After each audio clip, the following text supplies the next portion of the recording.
Ние имаме замерки на тоа како се делат овие средства. Распределбата на средствата со овие 325 милиона, значи овие се унгарскиот заем е 250 и претпоставувам оние во 24-та година уште 70 и неколку милиони. Да. Прво се поделија точно на сите општини, меѓутоа врз еден едноставен критериум, само врз основа на број на жители на општината. За разлика од оваа влада, ние поинаку ги делевме средствата, исто така ги делевме на општините, меѓутоа ги делевме врз основа на повеќе критериуми. Значи гледавме прво, покрај тоа што гледавме број на жители, гледавме и број на населени места, гледавме колку се развиени регионите, значи врз основа на индекс на развој на регион. Тоа го направивме со заемот кој што го земавме, например, да речеме од Европска инвестициона банка. Не се доделуваат по критериуми како што треба да се доделат, бидејќи вие малите општини ги оставивте повторно со многу малку пари.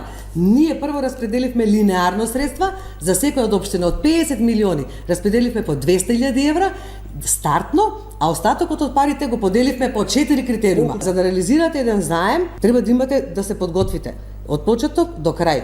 Наједноставно е да ги поделите по еден критериум средствата и да зборувате за 325 милиони.